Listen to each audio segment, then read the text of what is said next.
You probably do not need more notes to remember what you read. You need a few moments when the page is closed and your memory has to do the work.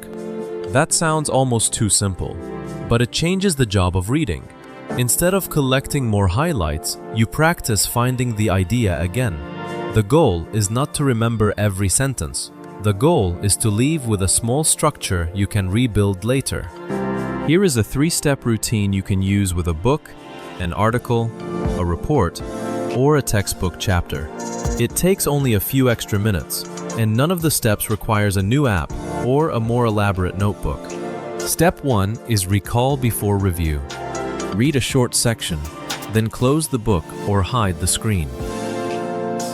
Before you look back, ask yourself 3 questions. What was the main point? What changed or surprised me?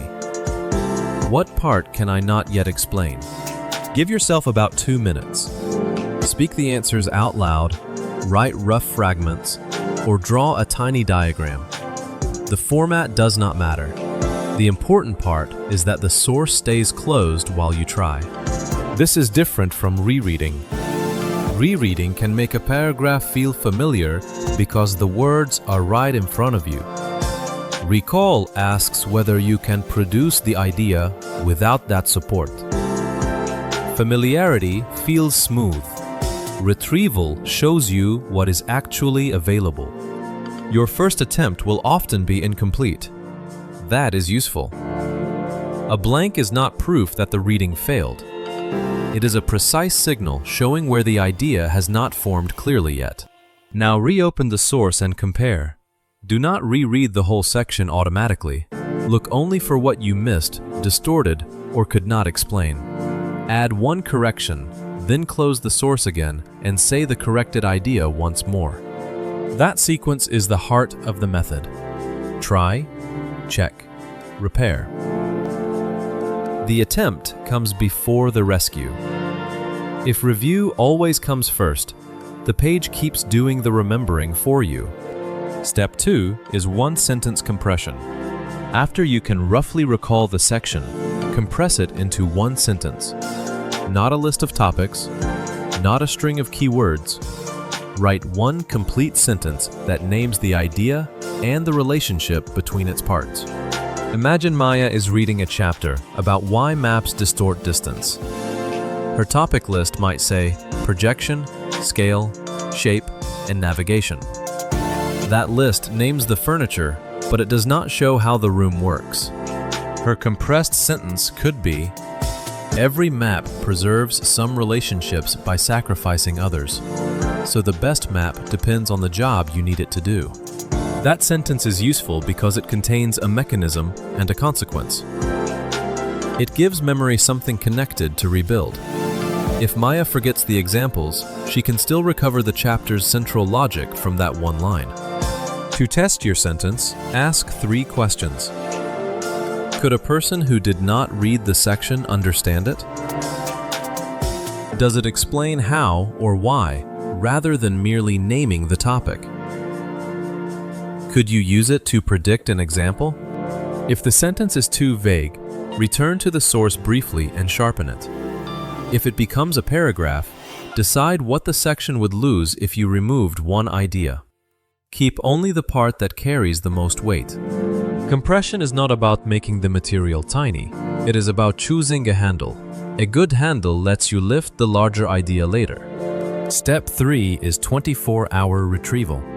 The next day, before opening the book or your notes, try to retrieve the material again. Start with your 1 sentence. Then add 3 supporting points, examples, or implications from memory. Keep this attempt short. 3 to 5 minutes is enough. You are not taking an exam. You are checking whether yesterday's structure can still be rebuilt after time and ordinary life have interrupted it. Only after the attempt should you review. Compare your answer with the source. Correct 1 or 2 gaps and stop. Do not reward every forgotten detail with another full reread. Focus on the parts that matter to your purpose. For practical reading, add 1 final question. Where could I use this? The answer might be a decision, a conversation, a problem at work, a design choice, or a question for the next chapter. Use gives the idea another path back into your mind. Here is the complete routine in real time. Read for 20 minutes. Close the source and recall for 2 minutes. Check only the gaps for 1 minute. Write 1 sentence for 1 minute. The next day, retrieve the sentence and 3 supports before you review. That is roughly 4 minutes after reading and a few minutes the next day. More importantly, every minute has a clear job. You are not producing a beautiful archive, you are practicing access. If you are reading something dense, make the section smaller. Stop after 2 pages, 1 argument, or 1 diagram. If you are reading something easy, wait until the end of a chapter. The right interval is the point where recall feels effortful but still possible. If you remember almost nothing, do not turn the method into punishment. Reduce the amount, repair 1 idea, and try again. Memory improves through successful reconstruction, not through staring longer at a page that has already gone blurry.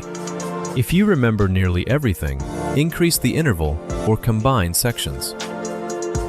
The routine should create a little friction. Too little friction becomes recognition. Too much friction becomes guessing. Remembering what you read is less about capturing more and more about practicing return.